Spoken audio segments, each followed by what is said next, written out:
Friends, आज हम class 11th की फिजिक्स का टॉपिक डायमेंशनल एनालिसिस शुरू कर रहे हैं। डायमेंशनल एनालिसिस शुरू करने से पहले आपको थोड़ा सा हम 10th की ओर ले चलते हैं, रिवाइज करते हैं फिजिकल क्वांटिटीज़ के बारे में।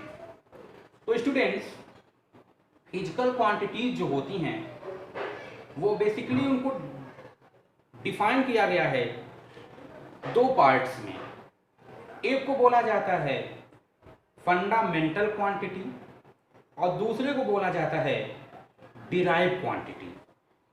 तो अगर हम फिजिकल क्वांटिटी को देखें तो इसके दो पार्ट्स, एक होगा फंडामेंटल क्वांटिटी और दूसरा होगा derived quantity. Derived quantity, fundamental quantity. अच्छा, इसकी जरूरत क्यों पड़ी? फंडामेंटल क्वांटिटी और डिराइव्ड क्वांटिटी जरूरत क्यों पड़ी? फिजिक्स में बहुत सारी क्वांटिटीज हैं, लगभग कोर्स में ही अबाउट 450 क्वांटिटीज हैं। सबकी यूनिट रखना बहुत मुश्किल है, तो हम लोग करते क्या हैं, सभी क्वांटिटीज में से कुछ क्वांटिटी को अलग कर लिया गया है, जिसे बोला जाता है फंडामेंटल क्वांटिटी। फंडामेंटल क्वांटिटीज, इनके जो नंबर्स हैं वो है 7। उसके अलावा जितनी भी क्वांटिटीज बचती हैं उन्हें हम लोग बोलते हैं डिराइव्ड क्वांटिटी। तो फंडामेंटल क्वांटिटी जो होते हैं वो क्या क्या होते हैं, पहले उनके बारे में हम लोग समझ लेते हैं, फिर हम डायमेंशनल फार्मूला कैसे निकालते हैं उसकी बात करते हैं। तो यहां से हम एक टेबल बना रहे हैं जिसमें हम लोग दिखाएंगे कि फंडामेंटल क्वांटिटी क्या होती है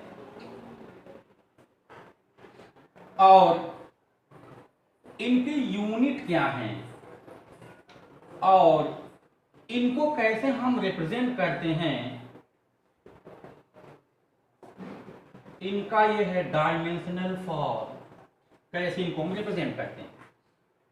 तो students, fundamental quantities total number है इनकी 7, जिसमें नंबर 1 मैं यहां ले रहा हूं मास।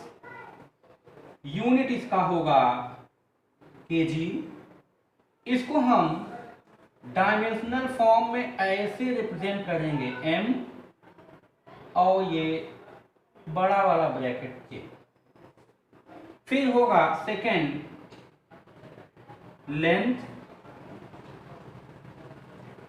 इसकी यूनिट होगी मीटर और इसका जो रिप्रेजेंटेशन होगा वो किससे होगा, एल से। फिर थर्ड जो होगा वो है टाइम, सेकंड टी से रिप्रेजेंट करेंगे।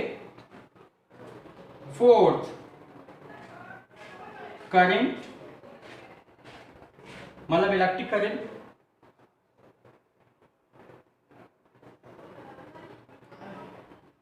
Ampere denoted by A. Fifth temperature, इसका होगा केल्विन, इसको रिप्रेजेंट करेंगे के से, और किसी किसी बुक में दिखाया गया थीटा से। 6 होगा ल्यूमिनस इंटेंसिटी, इसकी यूनिट कैंडेला और इसको रिप्रेजेंट किया जाता है सीडी से। एंड 7th है अमाउंट ऑफ सब्सटेंस, इसका यूनिट है मोल, और इसको हम रिप्रेजेंट करेंगे, ये एक डायमेंशनलेस क्वांटिटी है, इसको ऐसे डायमेंशनलेस क्वांटिटी। तो स्टूडेंट्स, ये जो 7 है M L T A K C D, इनके हेल्प से हम किसी भी फिजिकल क्वांटिटी का डायमेंशन डिराइव कर सकते हैं। तो अगर हम एक एग्जाम्पल लें, सपोज दैट वेलोसिटी, तो वेलोसिटी इक्वल होता है distance upon time, velocity equal distance upon time. तो अगर हम यहां देखें तो distance is a type of length, distance is a type of length जो कि फंडामेंटल क्वांटिटी है, और टाइम भी क्या है, फंडामेंटल क्वांटिटी है।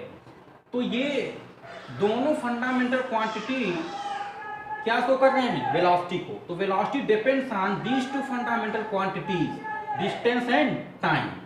तो यहां से अगर हम इनका डायमेंशन वेलोसिटी का लेना चाहें तो यहां पर लेंथ का डायमेंशनल फॉर्म होगा L, और T का क्या होगा, T। ये ऊपर जाएगा तो हो जाएगा LT पावर -1।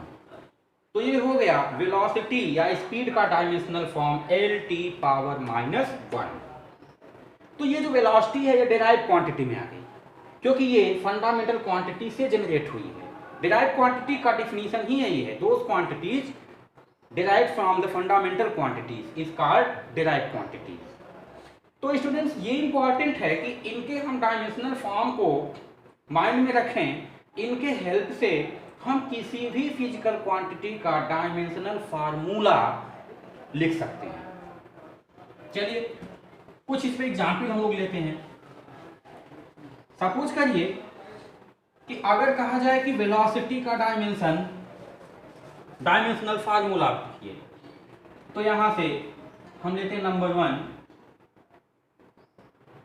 वेलोसिटी फार्मूला होता है डिस्टेंस अपॉन टाइम, इसका हो जाएगा L T, ये ऊपर जाएगा तो पावर -1 हो जाएगा बच्चों, LT पावर -1। सेकेंड, अगर एक्सेलरेशन की बात करें, एक्सेलरेशन का फार्मूला dv/dt, डेल्टा v/Δt। अब वेलोसिटी का जो आया वो है कितना, LT पावर -1 अपान टाइम का क्या है, t। ये ऊपर जाएगा तो ये हो जाएगा LT पावर -2। चलिए फोर्स की बात करते हैं। F इक्वल क्या होता है, mv, m इंटू a, तो यहां पर m denote mass, a acceleration, तो मास का m, LT पावर -2, इसको हम लिखेंगे तो mLT पावर -2। वैसे ये वेलोसिटी और एक्सेलरेशन, इन दोनों का डायमेंशनल फार्मूला आपको एकदम रटा रहना चाहिए, क्योंकि बहुत सारे फार्मूलों में इनका यूज डायरेक्ट होता है। जैसे यहाँ पे m इंटू a, अगर एक रखा है LT पावर -2 तो तुरंत क्या करेंगे, mLT पावर -2।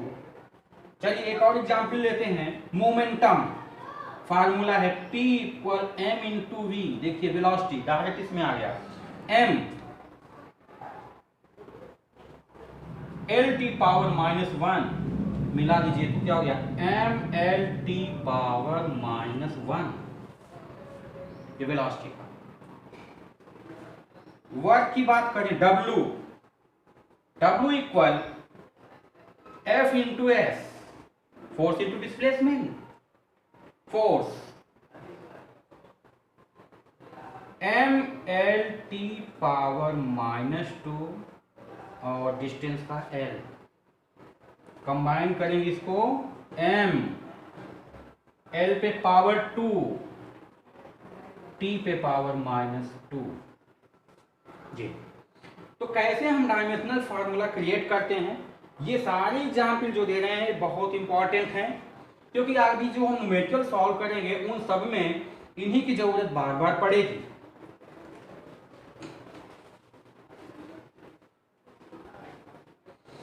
अगर हम एनर्जी की बात करें, सपोज करो काइनेटिक एनर्जी, हाफ mv²। तो स्टूडेंट्स नंबर जो होते हैं उनका डायमेंशनल फार्मूला नहीं होता, तो यहां पर इसका होगा नहीं m मास, वेलोसिटी L⁻⁻⁻²। इसको अगर हम ओपन करेंगे तो हो जाएगा m L⁻², T⁻⁻²। एक चीज देखिए, वर्क का क्या था, m L⁻², T⁻⁻², m L⁻², T⁻⁻²। तो जो डायमेंशनल फार्मूला जो वर्क का होगा वही डायमेंशनल फार्मूला एनर्जी का होगा। अगर हम पोटेंशियल एनर्जी का फार्मूला निकालेंगे डायमेंशनल, वो भी यही आएगा।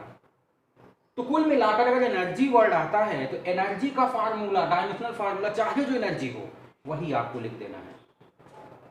हीट एनर्जी लेना है उसका भी यही होगा। ऐसे फोर्स की बात की जाए तो फोर्स चाहे जिस टाइप का फोर्स हो, फ्रिक्शनल फोर्स हो, इलेक्ट्रिकल फोर्स हो, विस्कस फोर्स हो, अगर फोर्स है तो उसका डायमेंशनल फार्मूला mL⁻⁻² ही होगा। ऐसे एक्सेलरेशन की बात है, लीनियर एक्सेलरेशन, ग्रेविटेशनल एक्सेलरेशन, तो वहां पर आप L⁻⁻² ही लिखो। तो इस तरह से हम लोग डायमेंशनल फार्मूला डिराइव करते हैं।